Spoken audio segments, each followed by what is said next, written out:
할렐루야. 오늘도 주의 사랑과 은총이 여러분의 삶 가운데 함께하기를 주님의 이름으로 축원합니다.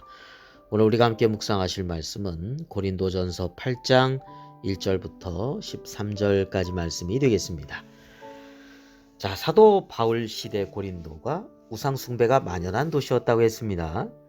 자, 우상의 제의가 끝난 다음에 이제 신전에서 쓰고 남은 재물이 그 음식이 되겠죠. 그런 것들, 고기라든지 이런 것들이 시장에 팔리는 경우가 종종 있었습니다.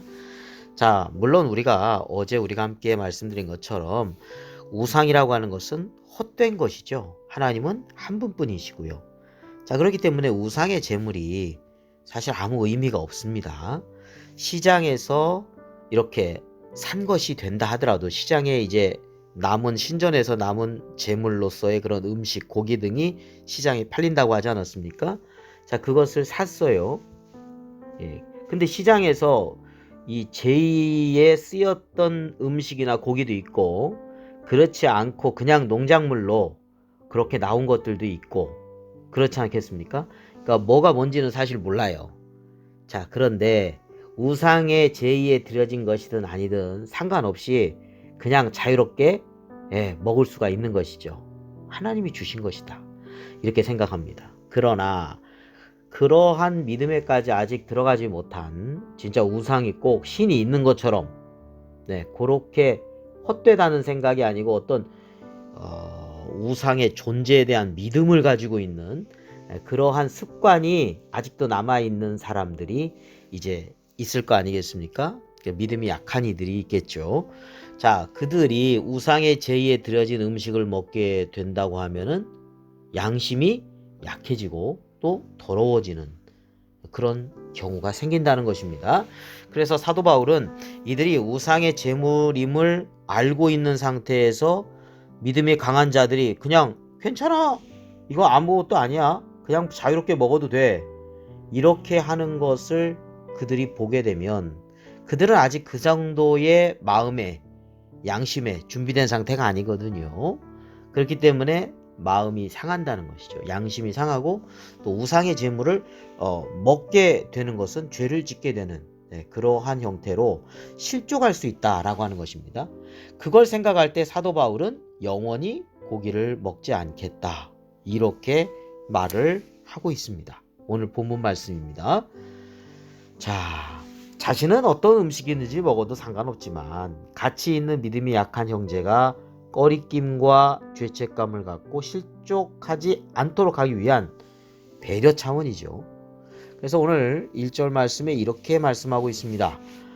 우상의 제물에 대하여는 우리가 다 지식이 있는 줄을 아나 지식은 교만하게 하며 사랑은 덕을 세우나니 했습니다. 네, 우상의 제물에 대해서 다 알고 있죠? 예, 그렇습니다. 우상은 헛된 거예요. 거기가 말을 하거나 능력을 행하거나 그러지 않습니다.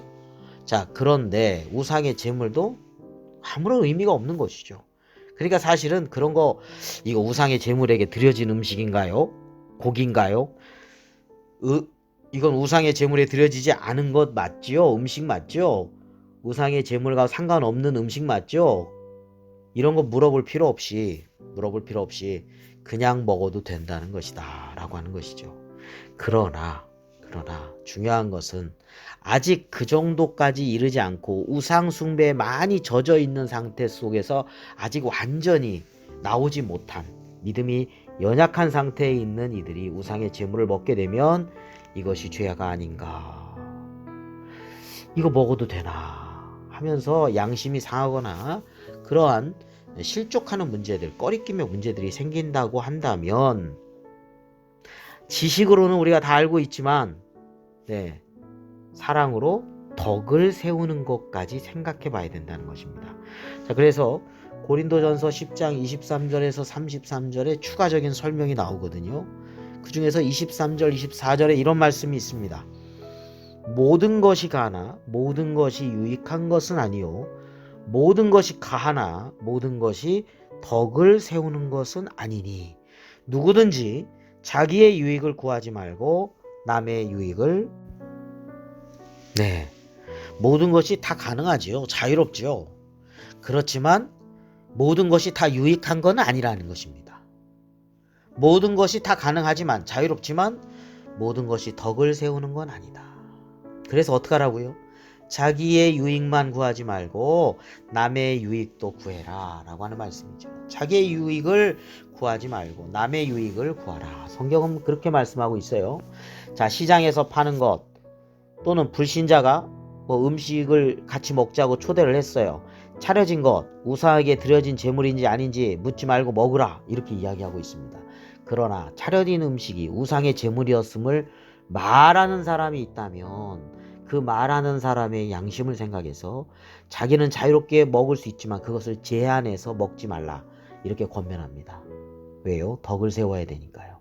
왜요? 상대방의 유익을 생각해야 되니까요. 자, 모든 식물이 다 하나님의 것이죠. 우상은 헛된 것입니다. 예. 그러나 상대방의 그러한 지식을 믿음으로 받아들이지 못하는 경우에는 그 사람의 약한 양심을 고려하여 먹는 것을 제한하겠다라고 하는 것입니다. 왜냐하면 덕을 세우고 상대방의 유익을 구하기 때문이라는 것이죠. 그래서 고린도전서 10장 31절에서 33절에 이렇게 끝맺고 있습니다. 그런즉 너희가 먹든지 마시든지 무엇을 하든지 다 하나님의 영광을 위하여 하라. 네, 아까는 덕을 세운다고 했죠. 남의 유익을 구한다고 했죠. 이번에는요, 하나님의 영광을 생각해라 이렇게 말씀하고 있습니다. 자, 유대인이나 헬라인이나 하나님의 교회나 거치는 자가 되지 말고 나와 같이 모든 일에 모든 사람을 기쁘게 하여 자신의 유익을 구하지 아니하고 많은 사람의 유익을 구하여 그들로 구원을 받게 하라 라고 말씀하고 있습니다. 그렇습니다. 우리는 하나님의 영광을 생각하며 자신의 유익만 구하는 것이 아니라 많은 사람의 유익함을 구하며 그들의 영혼이 구원함에 이르도록 힘써야 한다는 것이죠. 그래서 지식도 중요하지만 사랑으로 덕을 세우는 것을 말씀하고 있습니다. 하나님께서는 믿음이 약한 자를 위해서도 십자가상에서 고난 당하셨음을 우리는 꼭 기억해야 하겠습니다.